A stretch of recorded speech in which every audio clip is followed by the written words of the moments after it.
O que significa hipergraça? Porque a gente sabe que pode ser talvez um problema semântico, porque hipergraça é uma graça grande, certo? No significado. E nisso daí a gente acredita, tenho certeza que a gente vai concordar, a graça de Deus é grande, maravilhosa. Não, o problema não é a semântica do termo, da expressão hipergraça. O problema é a doutrina que está por trás dessa expressão. Esse vai ser o assunto do nosso vídeo de hoje e eu quero lhe mostrar aqui alguns males que essa doutrina tem trazido para a igreja, tá bom? Não sai Olá pessoal, tudo bem? Eu espero que esteja tudo bem com vocês. E eu quero só ressaltar que esse vídeo, ele é apenas para a gente fazer um comentário aqui, mostrando o perigo dessa doutrina chamada hipergraça. E eu retirei partes de um debate que o pastor César faz, e nesse dia estava o pastor Rodrigo Mussolini e o Vitor Azevedo. Lembrando que eu não tenho nada contra o Vitor Azevedo e o meu interesse aqui não é denegrir sua imagem, ridicularizar, coisa parecida, mas sim falar acerca dessa doutrina, tá bom? Que tem trazido males para a igreja. E eu vou citar alguns deles aqui. Mas antes, se você ainda não é inscrito, aproveita, se inscreve no nosso canal, ative o sino das notificações, se puder compartilhar também, compartilha. Vitor Azevedo tem sido um dos que tem encabeçado essa doutrina no Brasil, e também Caio Fábio e outros pastores que são adeptos dessa doutrina chamada hipergraça. E eu queria que você observasse aqui agora um comentário que ele faz. Então, o Vitor não gosta disso. Eu pego um texto bíblico e projeto um Deus que não gosta. Eu acho que eu tenho um pouco de dificuldade com isso. O Vitor não gosta de... O que a igreja faz muitas vezes? A igreja não gosta dessa pessoa, desse tipo de pessoa. Não gosta desse segmento de pessoa. O que ela faz? Pega o texto, projeta um Deus que não gosta e exclui a pessoa. Em nome de quem? De Deus. Como você viu, ele pega aí que Deus é idealizado pela mente das pessoas de acordo com aquilo que as pessoas são. Mas o que eu entendi é que ele quis dizer que essa ira toda, esse sentimento de indignação não vem de Deus, e sim do coração dos homens. Quando na verdade não é isso que nós vemos na Bíblia, tá? Nós vemos um Deus que de fato externa a sua insatisfação contra o pecado. Quando Adão e Eva pecam, Deus mostra a sua insatisfação e traz a punição ali a eles. E eles são expulsos do paraíso. E nós vemos isso também no Novo Testamento. Quando Ananias e Safira tentam enganar Pedro, e ali eles morrem. Quando Herodes é comido de bicho. Nas igrejas do Apocalipse, quando Cristo se manifesta, as igrejas ali, por meio daquela carta, mostrando as insatisfações e o que ele ia fazer com essas igrejas. Então, tudo isso mostra que Deus não mudou, ele continua sendo o mesmo. Porque essa visão que ele idealizou de Deus, um Deus bondoso, um Deus amoroso, um Deus que não condena ninguém, um Deus que não pune ninguém, um Deus que ele não é isso que as pessoas imaginam, né? Que Deus é amor e graça. Isso existe em Deus, mas não é só isso, existe muito mais. Por isso que eu fiz questão de fazer essas observações. E essa doutrina, ela tem trazido sim alguns males para a igreja, e eu vou citar alguns deles aqui. O primeiro é a visão distorcida de quem é Deus.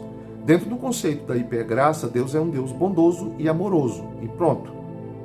E não importa o que você faça e como você viva, Deus te ama e Ele quer te salvar. E Ele vai salvar você, tá? Então, esse conceito a respeito de Deus, ele deforma Deus. Deus é apresentado dentro de uma figura onde o pai é alguém que não tem ali uma correção para o filho. Você observa que a doutrina hipergraça, ela descaracteriza Deus. E o próprio Cristo disse o quê? Em Mateus capítulo 10, versículo 28. Ele diz: não temei aqueles que tocam no corpo e não pode tocar na alma, mas temei antes aquele que tem poder de tocar no corpo e mandar o corpo e a alma para o inferno. Então Jesus nos manda temer a Deus, que tem o poder de fazer isso. Em outro texto, lá em Hebreus 10, o versículo 29, ele diz assim: de quando maior castigo cuidais vós, será julgado merecedor aquele que pisar o Filho de Deus e tiver por profano o sangue da aliança. Ou seja, nós vemos aqui um Deus que se ira, um Deus que vai fazer justiça contra aqueles que pisaram o sangue da aliança. Agora olha esse versículo, Apocalipse capítulo 2, versículo 22 e 23, diz assim: e eis que a porei numa cama, e sobre os que adulteram com ela virá grande tribulação, se não se arrepender das suas obras. E ele diz mais, e ferirei de morte os seus filhos, e todas as igrejas saberão que eu sou aquele que sonda os rins e os corações, e darei a cada um de vós segundo as vossas obras. Quem está falando isso aqui?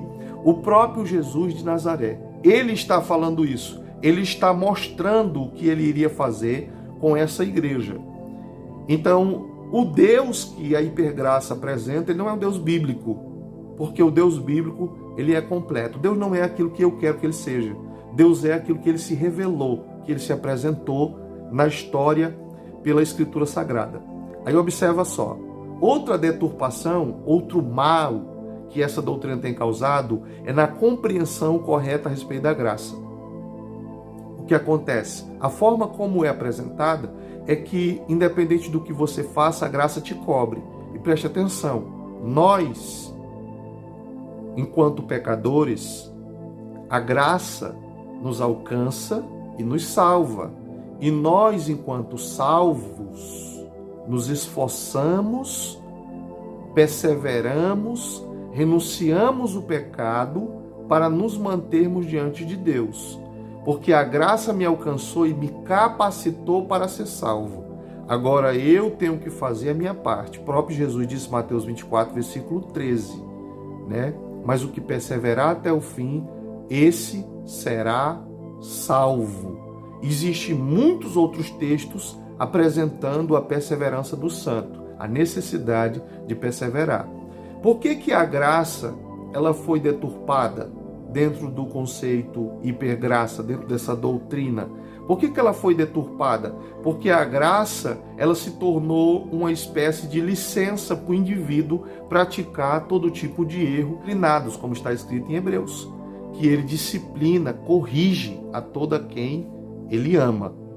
Então não adianta a gente aceitar esse conceito errado de graça, porque a graça não é para me colocar em condição de intocável, não é para me apresentar como alguém que não é para me apresentar como alguém que tem o direito de fazer o que quiser e vai continuar sendo coberto. Do contrário, a Bíblia nos faz recomendações para que a gente não quebre princípios. Por isso, a graça não é um favor de Deus para que eu fique pecando e voltando para a presença de Deus. Então, essa é a questão da graça. Em terceiro lugar, uma falsa esperança. Querendo ou não, essa doutrina passa uma falsa esperança para o indivíduo. Não importa como você esteja, o desejo de Deus é te salvar, porque Ele te ama. É isso que é passado. Mas a gente sabe que para o indivíduo ser salvo, ele precisa crer. A palavra crer ali não é acreditar na existência. O crer ali é obedecer o que está sendo mandado. Tá? Se isso não acontece, não tem como o indivíduo ser caracterizado como um salvo, porque ele não se submete às leis de Deus, ele não se submete a Cristo. Então, como esse indivíduo vai ser salvo diante de Deus? Porque o que nos faz salvo, de fato, é a natureza de Deus em nós, respondendo aos seus pedidos, às suas ordenanças, aos seus mandamentos. É isso que mostra que nós estamos salvos. Os frutos do salvo é a obediência. Tudo iniciou com a desobediência, então alguém vai mostrar que está salvo obedecendo a Deus. E com essa segurança falsa, assim como também prega o calvinismo, o final de tudo é a apostasia. Esse é o propósito dessa doutrina. Por isso, tome cuidado com o que você ouve, examine as escrituras, procure saber o que é certo e o que é errado, para você não ficar refém de certas doutrinas. Eu espero ter lhe ajudado com esse vídeo, que Deus abençoe e até o próximo.